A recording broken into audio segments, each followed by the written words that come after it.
name is Chelsea, and the goal of this video is really just to help teach you some things you can do to prepare your home before surgery to help make you comfortable and confident that you'll be successful in your home after surgery. So after your surgery, you will be going home with a walker. Typically, you'll be getting this walker from the hospital. However, if you already have a walker purchased, we just have to make sure it's the right kind. A lot of people tell me they have a walker that has a seat. That would be this type of walker. This is unfortunately not the kind of walker that you're going to want after surgery. After surgery, you're going to want to be able to offload some of your weight. When you do that with this type of walker, unfortunately it moves. That makes this type of walker, called a rollator, very unsafe. This is not the type of walker you're going to want to have. If you already have this type of walker and your insurance paid for it within the last 5 years, you will have to go out and purchase this kind of walker. This type of walker is the kind that you are going to want to have. It has 2 wheels on front, and if you notice, there are no wheels in the back of it. That allows you to be able to put weight down through it without it moving at all. It does fold up for transportation and storage. With this type of walker, because it does not have 4 wheels, it does not roll smoothly on rugs.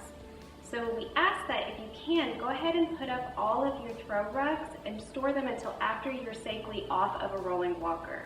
I'll demonstrate how unsafe it is while you're on a rolling walker. As you're walking and putting some weight down through, the front wheels do get onto the rug without any hesitation. It's the back that will catch the rug almost every time, causing a tripping hazard, especially because by this time you've already stepped forward and it's out of your vision, so you cannot see that the rug has already come up and could cause a tripping hazard for your next foot. I understand that a lot of area rugs, heavy furniture is sitting on top of, and it's not something that's easily removable. That's something that we ask that you be very conscientious of whenever you are approaching an area rug, that you get all 4 legs of the walker on before you actually step on the rug. I'll demonstrate.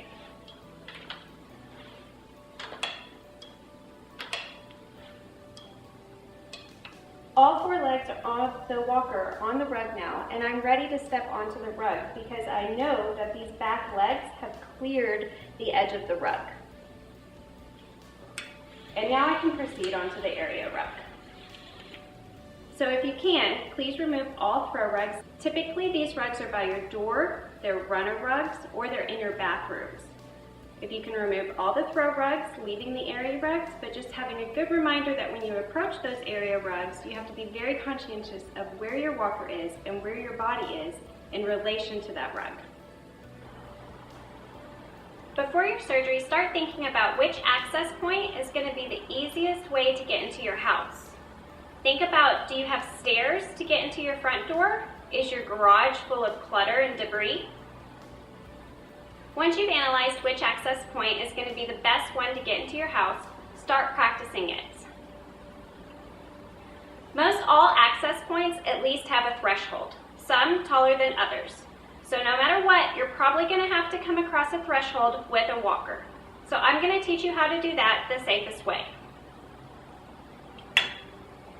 First, you want to make sure your walker is as close to the threshold as you can be. Then, your body needs to be inside the walker as much as it can be. Then, we want to make sure all 4 legs of the walker are up onto the landing.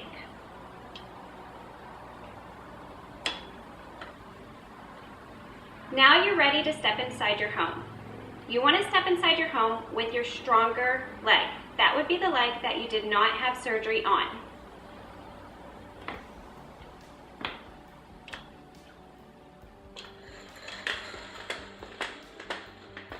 So while you're walking around your house before surgery, I want you to imagine yourself walking around your house with a walker.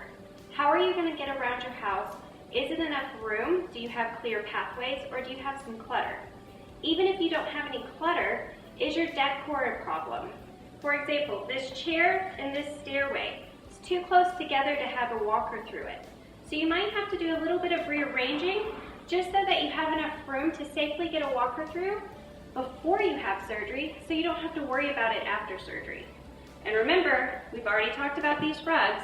We're going to make sure to get all these rugs up before surgery so that we don't have to worry about them after, and that's one less tripping hazard that you have to worry about. Another thing to think about that isn't an obvious clutter item or an obvious thing that might be a problem is ottomans. Ottomans sit in front of couches like this, and it's going to be very difficult to have a walker get through here so you can safely sit down. So go ahead and remove the ottoman until you get off your walker and can safely navigate this area. Something else you might consider before your surgery is where are you going to sit after your surgery? I know a lot of us have those big comfy couches that we just sink into, but remember, the further you sink down, the further you're going to have to stand up. So a good rule of thumb is if your hips ever sink below your knees when you're sitting, that's not a good chair to sit in. So really the one type of chair you want to look for is kind of a captain chair like you have at your dining room table.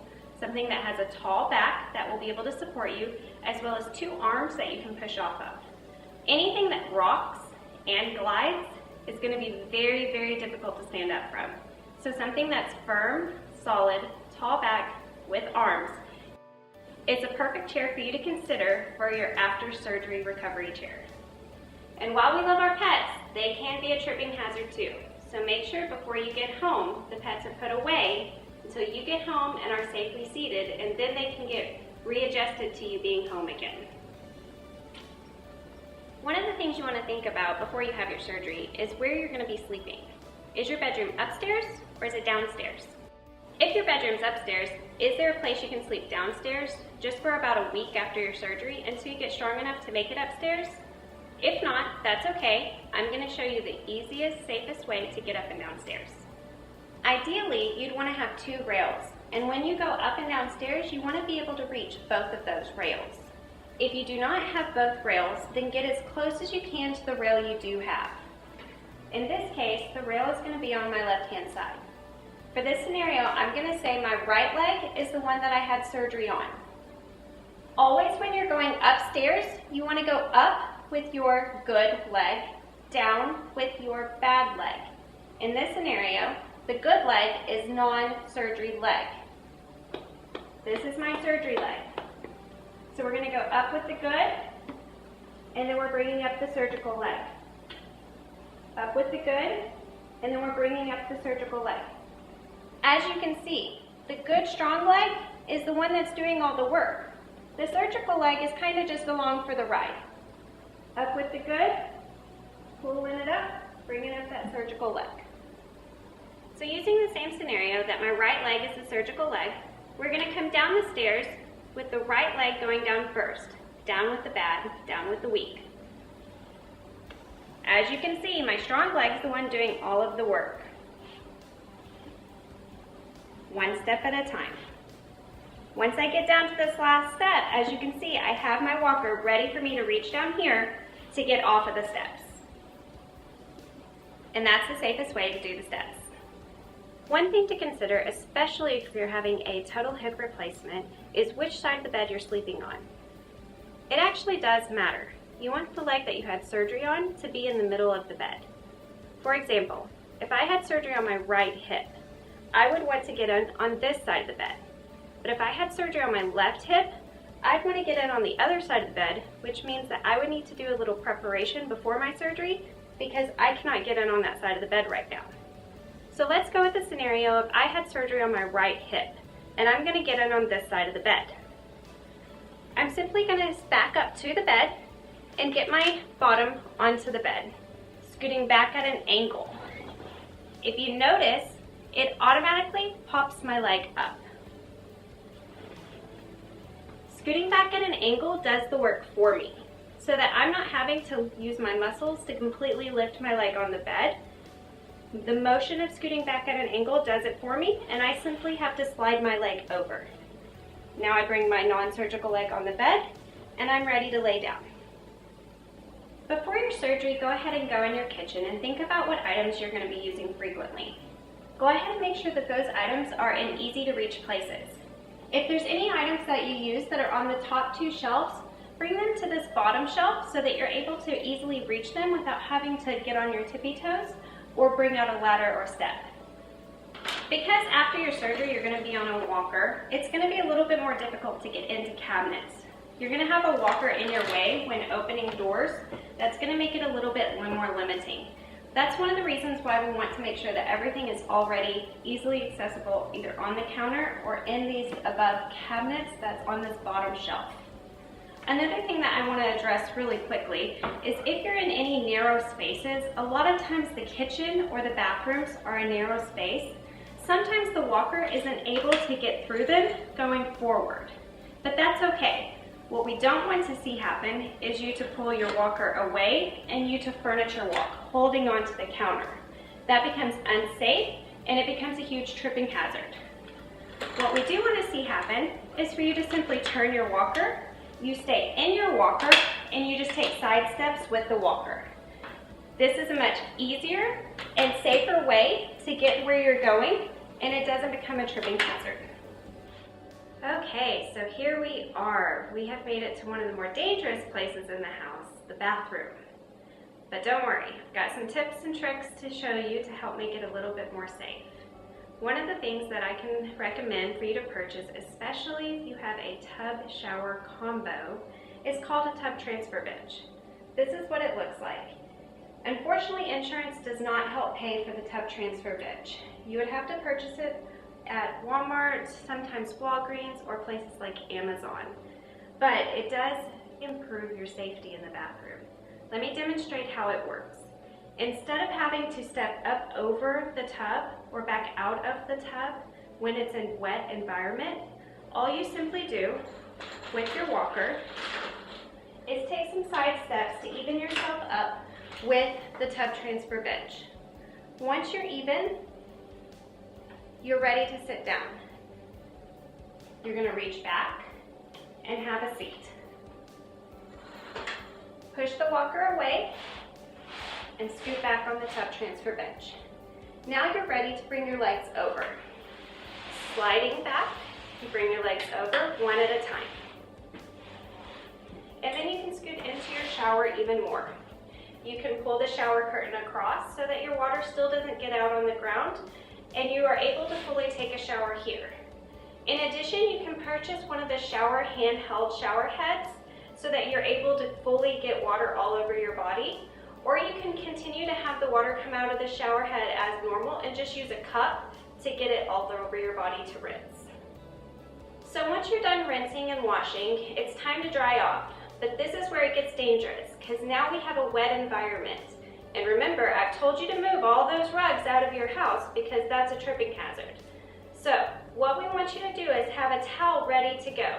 Dry off as much as you can in the tub. Get as much of your legs dry, feet dry, and the outside of the tub dry.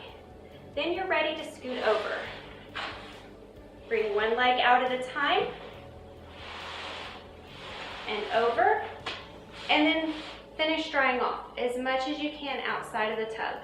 By this point, the majority of you should be dried off, and you haven't even had to stand up. Then you can simply pull the towel over your walker, bring your walker to you, push up off of the bench, and you're ready to stand up and be about your way. Think about where your toilet is. Is your toilet in a room by itself, or is it next to a counter? How high is your toilet? Is it a tall handicap toilet, or is it a regular low toilet? Especially if you're having a total hip replacement or a total knee replacement, a low toilet is very hard to get off of because you have no arm rails to push up off of, therefore no leverage to stand up, and because your center of body is very low, it's going to be very difficult to get off of with an injured leg. One product that sometimes your insurance will help pay for is called a 3-in-1. The reason it's called a 3-in-1 is because it does three things. The first thing it does is it acts as a bedside commode. So all in all, you can just put this whole thing right next to your bed. You can use it as a potty, and it can be placed anywhere in your house. However, what you can do is take out the bucket and place this whole device on top of your commode. What that does is raise the height of the commode, and it allows you to push up from these arms when getting off the commode. Okay, so this is how the bedside commode, or the 3-in-1 as I was describing to you, fits over your toilet. It allows you to have arms to push up off of, but I still have the walker right here in front of me ready for when I do stand up. So I can easily just stand up from the commode and hold on to my walker, and then I'm ready to go. So just to review, these are the 3 pieces of items that someone may recommend to you after surgery. For sure you're going to be recommended the rolling walker. Remember, this one doesn't have a seat. The other one is a tub transfer bench. This one is a self-pay item. Insurance unfortunately will not pay for this item, but this is an item you can get off Amazon or Walmart and some Walgreens. The third and final one is called a 3-in-1 or a bedside commode. Again, it can be used as a bedside commode next to your bed. It can be used over a toilet. And the third use could be in a shower that you walk into. So these are the 3 pieces of equipment that may be ordered for you after your surgery, or you may look into buying to prepare your home before you go into surgery so you can be successful.